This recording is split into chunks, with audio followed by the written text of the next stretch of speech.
Halo semuanya, perkenalkan nama saya Tiara Rahma Ananta dengan NIM 22156130001 dari kelas 2A Prodi D3 Akuntansi.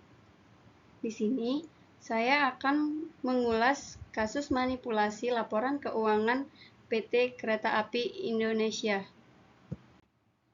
Adapun latar belakang dari kasus ini adalah pentingnya penerapan etika profesi merupakan pedoman yang penting dalam berperilaku yang baik dalam suatu profesi.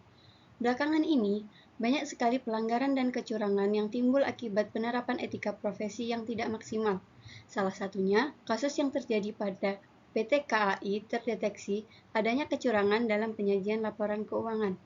Ini merupakan suatu bentuk penipuan yang dapat menyesatkan investor dan stakeholder lainnya.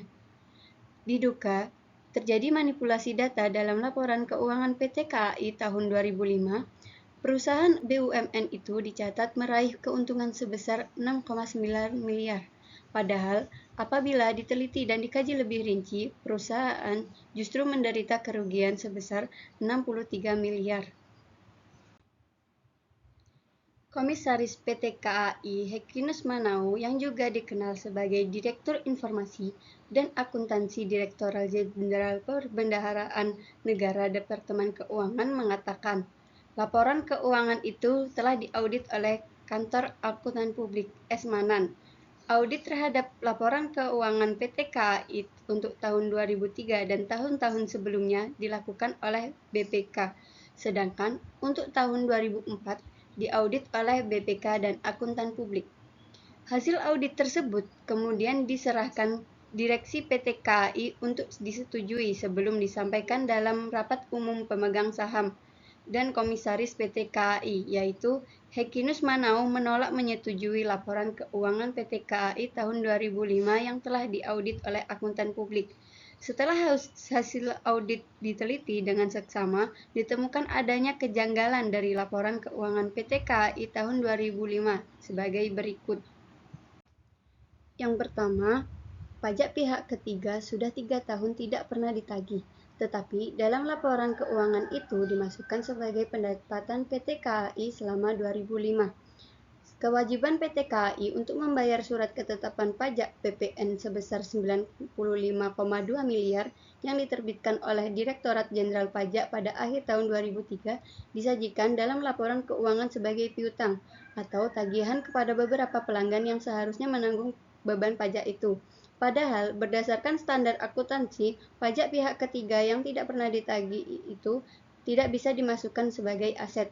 Di PT KAI ada kekeliruan direksi dalam mencatat penerimaan perusahaan selama tahun 2005. Yang kedua, penurunan nilai persediaan suku cadang dan perlengkapan sebesar 24 miliar yang diketahui pada saat dilakukan inventarisasi tahun 2002. Diakui manajemen PT KAI sebagai kerugian secara bertahap selama 5 tahun. Pada akhir tahun 2005, masih tersisa saldo penurunan yang belum dibebankan sebagai kerugian sebesar 6 miliar yang seharusnya dibebankan seluruhnya dalam tahun 2005. Yang ketiga, bantuan pemerintah yang belum ditentukan statusnya dengan modal total nilai kumulatif sebesar 674,5 miliar dan penyertaan modal negara sebesar 70 miliar oleh manajemen PT KAI disajikan dalam neraca per 31 Desember 2005 sebagai bagian dari hutang. Yang keempat, manajemen PT KAI tidak melakukan pencadangan kerugian terhadap kemungkinan tidak tertagihnya kewajiban pajak yang seharusnya telah dibebankan kepada pelanggan pada saat jasa angkutnya diberikan PT KAI tahun 1998 sampai 2003. Kesimpulan dari kasus ini adalah laporan keuangan PT KAI tahun 2005 disinyalir telah dimanipulasi oleh pihak-pihak tertentu. Banyak terdapat kejanggalan dalam laporan keuangannya. Beberapa data disajikan tidak sesuai dengan standar akuntansi keuangan. Hal ini mungkin sudah biasa terjadi dan masih bisa diperbaiki. Namun, yang menjadi permasalahan adalah pihak auditor menyatakan laporan keuangan itu wajar tanpa pengecualian. Tidak ada penyimpangan dari standar akuntansi keuangan. Hal inilah yang patut dipertanyakan. Dari informasi yang didapat, sejak tahun 2004, laporan PT KAI diaudit oleh Kantor Akuntan Publik, berbeda dengan tahun-tahun sebelumnya yang melibatkan BPK sebagai auditor perusahaan kereta api tersebut. Hal itu menimbulkan dugaan kalau Kantor Akuntan Publik yang mengaudit laporan keuangan PT KAI melakukan kesalahan.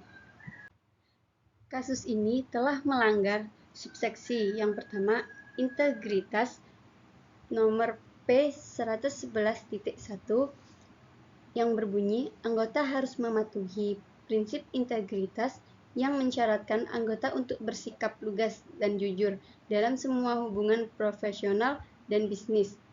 Yang kedua, integritas P111.2 yang berbunyi, akuntan tidak boleh secara sengaja dikaitkan dengan laporan, komunikasi, atau informasi lain ketika akuntan percaya bahwa informasi tersebut a. berisi kesalahan atau pernyataan yang menyesatkan secara material, b. berisi pernyataan atau informasi yang dibuat secara tidak hati-hati, atau c. terdapat penghilangan atau pengaburan informasi yang seharusnya diungkapkan, sehingga akan menyesatkan. Yang ketiga, objektivitas P112.1. Akuntan harus mematuhi prinsip objektivitas yang mensyaratkan akuntan tidak mengompromikan pertimbangan profesional atau bisnis karena adanya bias, benturan kepentingan, atau pengaruh yang tidak semestinya dari pihak lain. Yang keempat, profesional P115.1. Akuntan harus mematuhi prinsip perilaku profesional yang mensyaratkan akuntan untuk mematuhi peraturan perundang-undangan yang berlaku dan menghindari perilaku apapun yang diketahui atau seharusnya diketahui yang dapat mendiskreditkan profesi. Akuntan tidak boleh terlibat dalam bisnis, pekerjaan, atau aktivitas apapun yang diketahui merusak atau mungkin merusak integritas, objektivitas, atau reputasi baik dari profesi dan hasilnya tidak sesuai dengan prinsip dasar etika. Baik, sekian presentasi dari saya. Apabila terjadi kesalahan kata, mohon dimaafkan. Terima kasih.